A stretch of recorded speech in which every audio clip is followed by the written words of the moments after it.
করেন ট্যাগ।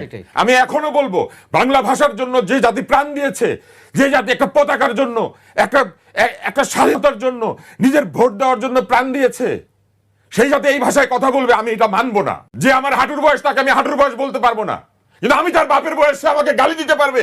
আমি হতে পারে আমি ভালো না, কিন্তু আমি ভালোর কথা বলেছি। কেবলমাত্র আমাদের কথা পছন্দ হবে না, সেই জন্য আমাদের গায়ে মিথ্যা ট্যাগিং লাগিয়ে দেওয়া হবে। এই ট্যাগিং এর রাজনীতি তোমরা বন্ধ করতে পারবে না। আর তোমরা বলবে অতীতে খারাপ হয়েছে, আমরা ভালো করছি। যখন আন্দোলন চলছে কোটার, কয়জন সেলিব্রিটি গিয়ে তাদের সঙ্গে গিয়ে রাস্তায় দাঁড়িয়েছিল? ছবি তুলি নাই দেখে? ভ্যাট আন্দোলনের সময় আমি ছবি তুলি নাই দেখে? সাথে ক্যামেরাম্যান নিয়ে যাই নাই? রোল ক্যামেরা অ্যাকশন বলি নাই দেখে? আমি পুলিশের জামা খামচে ধরবো ওই সময় ছবি উঠে নাই দেখে? আমি খামচায় ধরা বিশ্বাস করি না। আমরা কেউ খামচে ধরার রাজনীতিতে বিশ্বাস করি না। আমরা কেউ গালিগালাজের রাজনীতিতে বিশ্বাস করি না। তালব্যস্বরের পরে আকার দিয়ে, মা শব্দের পরে উকার দিয়ে, এগুলা কি শব্দ? এগুলা নেগেটিভ না পজিটিভ? এই শব্দ শোনার জন্য আমরা বাংলাদেশ তৈরি করেছি।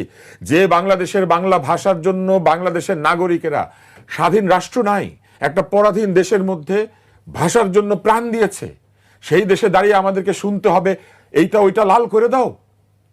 হ্যাঁ, যদি এটাই হয়ে থাকে তাহলে এর বিরুদ্ধে আমি কথা বলবো। কেন বলবো? কারণ সারা জীবন আমি ছেলে মেয়েদেরকে গিয়ে উচ্চারণ শেখানোর চেষ্টা করেছি, ভাষা শেখানোর চেষ্টা করেছি, তর্ক শেখানোর চেষ্টা করেছি। আমি নিজে খারাপ লোক হতে পারি, কিন্তু একটা খারাপ মানুষ, একটা অন্যায়কারী মানুষও জীবনে দু একটা ভালো কাজ করে। আমি হতে পারি আমি ভালো না, কিন্তু আমি ভালোর কথা বলেছি। আমরা যারা ভালোর কথা বলেছি সেইটার জন্য যদি আমাদেরকে ট্যাগিং করা হয়, করেন ট্যাগ।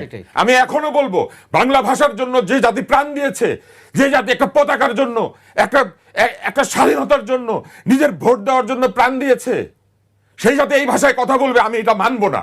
করেন ট্যাগ। বলেন আমি দোষর, ঝুলান আমাকে ফাঁসিতে। যে আমার হাঁটুর বয়স, তাকে আমি হাঁটুর বয়স বলতে পারবো না, কিন্তু আমি তার বাপের বয়সে আমাকে গালি দিতে পারবে। এটা কোন বাংলাদেশ? আমি হতে পারি সবচেয়ে খারাপ মানুষ, নিয়ে যান আমাকে ধরে, কিন্তু আপনি আমাকে গালি দিতে পারেন না। গালি দেওয়ার অধিকার কেউ দেয় নাই। যে সংবিধান বদলাচ্ছেন সেই সংবিধান কাকে গালি দেওয়ার অধিকার দেয় নাই। বাপের বয়সে মানুষকে অপমান করার অধিকার দেয় নাই, কারো গলায় জুতা ঝোলানোর অধিকার দেয় নাই।